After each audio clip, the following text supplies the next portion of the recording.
wabarakatuh. Salam sejahtera.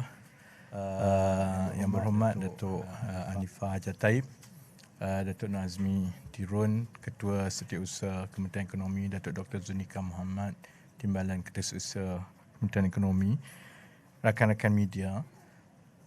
Saya tidak berhasrat untuk baca panjang tentang kertas putih ini kerana saya ingat kertas putih ini boleh didapati dan sebahagian besar daripada ciri-ciri dan perkara-perkara yang menjadi asas kepada pertimbangan dasar gaji progresif telah pun saya jelaskan sedikit sebanyak, dan pegawai saya boleh pastikan kertas putih ini dan juga ucapan tadi boleh dikongsi dengan pihak media. Cuma saya ingat oleh kerana pihak media tidak mempunyai kesempatan untuk bertanya terus daripada perdebatan, jadi lebih baik kalau masa sementara perbahasan itu berlaku, kalau ada perkara-perkara yang ingin ditanyakan khusus oleh pihak media mengenai dasar gaji progresif, yang saya boleh jawab terus tanpa perlu menunggu perbahasan yang panjang dan penggulungan nanti. Ada soalan? Yes, Chester.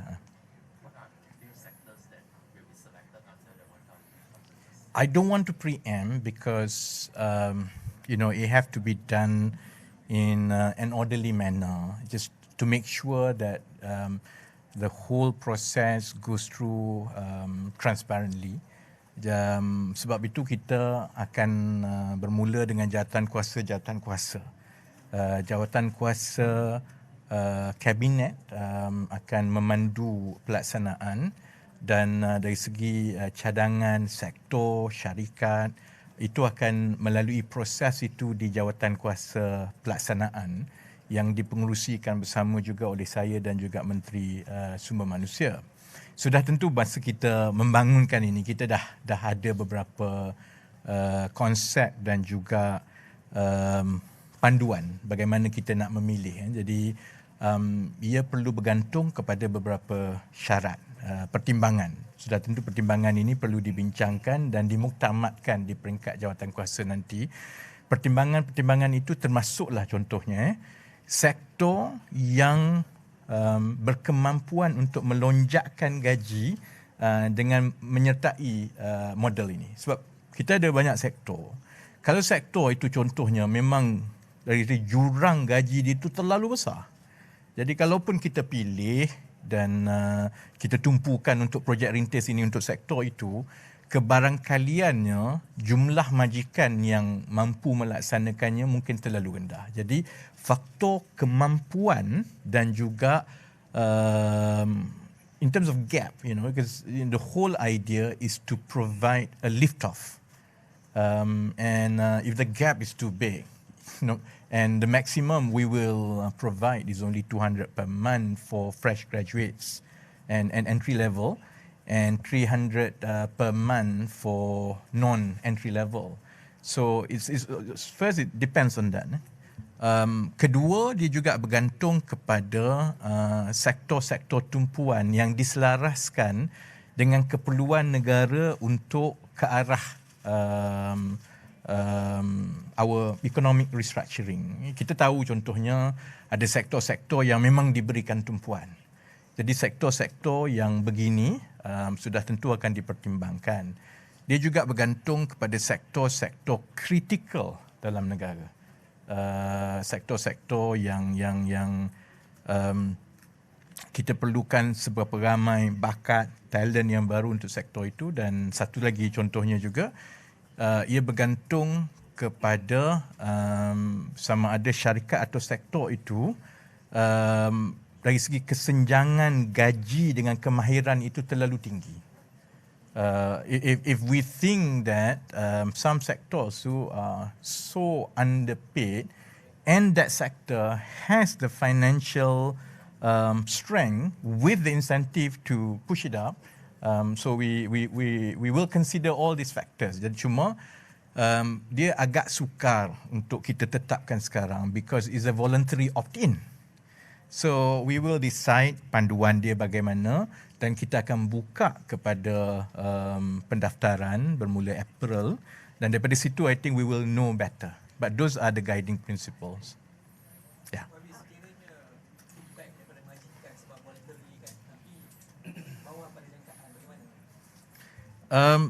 Saya sendiri majikan tu. Dan kita dah bercakap dengan MEF, kita dah bercakap dengan Dewan-Dewan Industri dan sebagainya.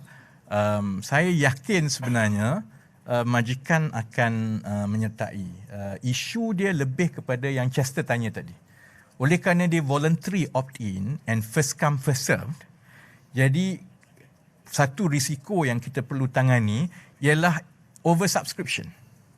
Terlalu banyak sangat syarikat ni sebenarnya nak menyertainya, because kalau dalam sektor pekerjaan kan, pasaran bakat sekarang, isu utama kepada majikan dan syarikat dan perniagaan ialah untuk mendapatkan bakat yang betul-betul matching dengan kehendak mereka. Dan perbezaan gaji di antara syarikat teratas ni, MNC, syarikat besar ni, dengan SME ataupun setengah JLC pun beza dia banyak. Jadi the cannibalization has been happening. Maksudnya majikan tambah yang SME, dahlah dia payah nak dapat pekerja. Dia dapat saja pekerja, dia latih 1 tahun, dia dah pergi cabut tempat lain. So this attrition ni sebenarnya adalah masalah utama kepada ekonomi negara kita. Jadi dengan dasar gaji progresif dan program sebegini, daripada maklum balas awal, daripada sesi libat urus, saya sebenarnya tidak bimbang dari segi penyertaan. Saya bimbang dari segi oversubscription. Jadi dia timbul soal yang dibawa, yang Chester tanya tadi, why them not me? Why the industry not me? Kan? So itu yang kita kena pastikan panduan itu dibuat dengan berhati-hati. Saya sebenarnya agak positif lah. I think daripada perbincangan kita, dia akan diterima baik oleh majikan-majikan. Might be similar to what Firdaus was asking. In the discussions with stakeholders, were there any pushbacks and how did you address that concerns? Additionally, how much do you estimate that this will roughly cost the government over the period of 12 months?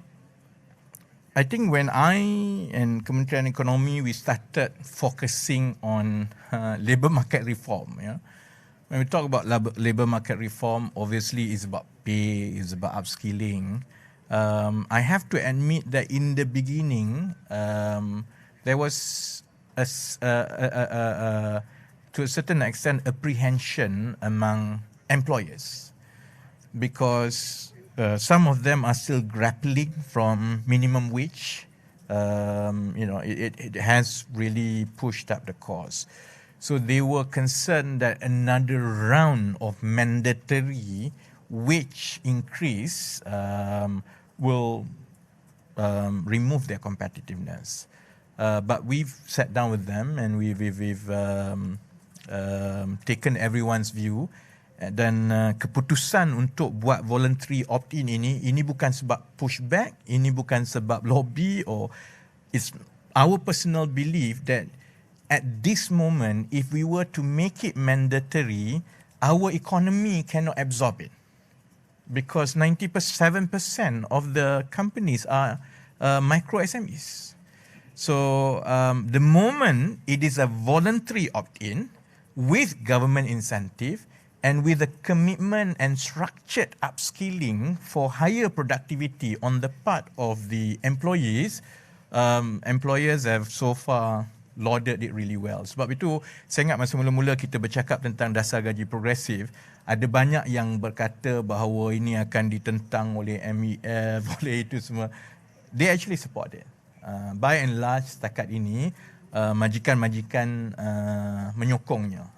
The burden is for us to make sure what we plan and the design, when it's implemented, it's really having an impact, and to make sure that for every RM1 that government allocates, this really improves the structure of our labour market, the pay structure, and most importantly, the skill talent in the economy. If anything, that is my fear more than what all the stakeholders are talking right now.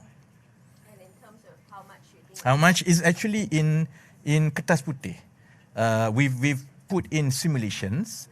Sebab itu the concept is that it really depends on how much government set aside every year. So that's why we will go through the dry run first for the first 1,000 companies, because it's not just about allocation. It's not even about the concept. It's about the teething operational problem once you implement. Because you're talking about tracking and making sure those who are in the scheme on the part of the employees actually went through the upskilling. So we have to make sure that all the upskilling and the right trainings are in place. And then we also want to make sure that the employers conform to the syarat. So I think once we go through that dry run until September 2024, and by then I think we will have a much better view about how much savings daripada all the rationalization and fiscal consolidation. We would be in a better position to decide how much. But the simulation is we've provided the government with a range of simulation. If we allocate 2 billion a year, it will cover 1.05 million. And the increase in GDP at what? Increase in taxpayers, berapa banyak. So if you go to 3 billion, obviously that numbers, and then we will decide the allocation when the time comes. But let's make sure that the whole system and process are in place next year. Maybe last question sebelum ahli parlimen semua kecil hati. They are very touchy-feely, Okay, all right. First is how much is budgeted for the pilot project? Second is how do we measure? Is it as long as they completed the training program that they are entitled, and then how do we measure the productivity gain? In terms of allocation for the project ring taste pilot project,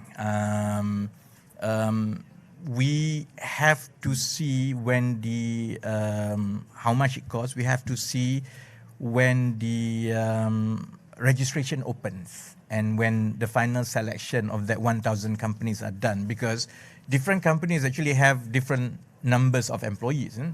But on the back of the envelope calculation, so if you take 1,000 companies, and because these are small and medium, so on average, if you take that one company is 50 employees and you are looking at 200 ringgit per month for 1 year, 2004, you do all that maths. For 2024, it will cost about 20 to 30 million. And that allocation is already being set aside in Kementerian Ekonomi. So it will not cost us more than 30 million allocation. That's why I think it's very doable, and we want to do that first to see the feedback, and especially to resolve if there are any teething problems. See, that is the second question about how do we make sure, how does it work exactly? There are two components to it, right? First is on the salary.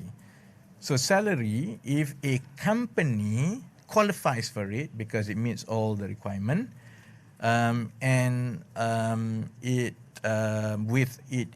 increases the pay scale for entry level and non-entry level, so they will submit claims. The Jawatankuasa can decide whether is it going to be disbursed back on quarterly basis or 6 monthly basis. So, they pay, and then every 3 months they claim, and they will get their reimbursements. That helps their cash flow. Likewise, for annual increment, after a year, they will submit their payroll, and then claim, and then the agencies, and then, we have all the agencies working and connected, will be able to verify that they did actually pay. The annual pay rise, annual increment basically meets the syarat-syarat yang ditetapkan dalam panduan. So that's on the part of the employers. On the part of the employee, once they are into the program, personally they are also accountable for it, because for them to get this, say you are a fresh graduate, for for them to get the 200 ringgit, and because of that, your salary goes up by 200 ringgit or 300 ringgit. Anything above that, maximum is 200 ringgit claim. They will have to go through certain training that the Jawatan Kuasa will decide and will impose for this particular sector at this level. We have to see what upskilling that is required, and that's where Kementerian Ekonomi and KSM really have to see at the big picture. How do we plan for their upskilling? They have to go through that. At the end of the year, all the records have to be completed. If they do not abide to their upskilling, then they are dropped out from the scheme. So they won't, and once you are out of the scheme as a person, obviously your employer said, sorry, you are not part of this scheme, and therefore your salary is like that, not like this. That's why we have to do the pilot test, because if you see the implementation, it does require a lot of work to put in all the tracking to make sure that we can validate everything and to put in the training and upskilling in place. And that includes, for example, how exactly do we measure productivity? Because it's just not in the best interest of the company that productivity goes up. It's also in the best interest of government to validate and satisfy ourselves that this program with this kind of allocation actually does yield better productivity. And I think once the numbers are there, all the systems are there, it will allow us to decide better from year to year. So there's a lot of work to be done in the next 6 months to put all this in place. But I think you roughly get the idea how it will happen. Yeah. Sorry, just to confirm, will foreign talents be... No, it's only Malaysian. No foreign talents, no MNCs, no big companies.